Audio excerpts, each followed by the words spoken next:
Next topic is properties of addition of integers. Our first property of addition of integer is the closure property. According to the closure property, if you have any a and b are two integers, suppose you take any of the integers a or b, then if you add them means a plus b is also an integer. For example, if I take two integers as 2 and minus 3, both these are integer, I can say this as a and I can say this as a b. These are the two integers a and b means 2 and minus 3. If I add them means I do a plus b.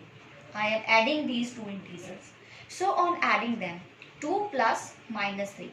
Okay, plus minus minus. So 2 minus 3 is 1 and we always put the sign of greater number in the front of our answer. So our answer is minus 1 and minus 1 is also a integer. Next property, that is commutative law of addition. According to the commutative law of addition, if you have a and b are the two integers with you, then you will find that a plus b is equal to b plus a. For example, here you have a two integers, that is minus 5 and 12. If I'll add, I can say this as a, I can say this as a b. If I am adding here I am doing like this, a plus b. A is minus 5, b is 12. So minus 5 plus 12. Here I am having one integer negative and second integer positive. And students, I have told you about the sign rules. Minus plus minus means you will do the subtraction here.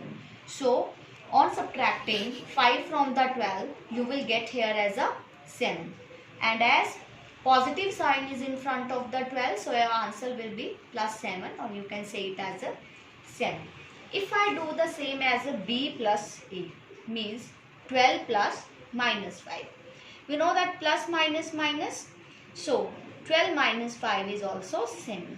So we can say this like this, if we according to commutative law, whether you add as a plus b or b plus a, your answer will be the same. Next property is associative law of addition. According to the associative law of the addition, if you have a three integers now like a, b and c, these are the three integers with you, then what will happen that a plus b plus c will be equal to the a plus b plus c. For example, here I have taken three integers like minus 3, 4 and minus 9. I have taken these three integers. You can take any of the three integers to get this verification. Here I have done first a plus b, that is minus 6 plus 4 plus c means minus 9. First I am solving the left hand side. Minus 6 plus 4 means minus plus means minus. You will do the subtraction here. So you will get here 2. 6 minus 4 is 2. But here 6 is the greater number and it is having a negative sign. So negative sign will come here. So minus 2 plus minus 9. Now plus minus minus 9. Now both these are the negative integer. So you will do the addition here. So 9 plus 2 is 11. And there will be a sign of negative because 9 is the greater number and having a negative sign. So negative sign will come in the answer. Now I will solve the right hand side, means a plus b plus c.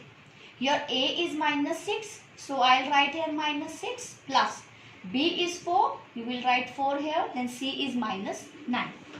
Now minus 6 plus 4 plus minus minus 9. Here 4 minus 9 is minus 5. Now plus minus minus. So minus 6 minus 5. As both are the negative integers, so when we have minus and minus, we will do the addition. So 6 plus 5 is 11. As 6 is a greater number, it having negative sign, so we write the sign negative here. Now here we can see that left hand side is also minus 11 and right hand side is also minus 11. In this way we have proved the associative law of addition, that is a plus b plus c will be equal to a plus b plus c. You can take, students, any of the three integers and you can put these values here. You will get your left hand side will be equal to the right hand side. Our next property is existence of additive identity. According to this property, if you are having a as any integer, then a plus 0 is equal to 0 plus a, that will be equals to a. Here it also means that student, whenever you add 0 to any integer or any number, we always get the same number as the answer. For example, if I am having a number 9, okay, a plus 0.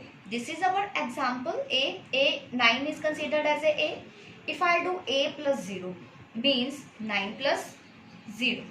This means that 9 plus 0 is 9, because whenever we add 0 to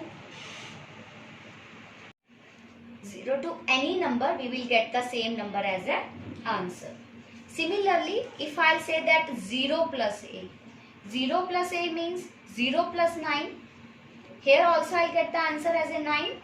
Means whenever I do a plus 0 or I do 0 plus a, I will get my answer as a. Our a is the 9. So we are getting a as a 9. Means a plus 0 is equals to 0 plus a.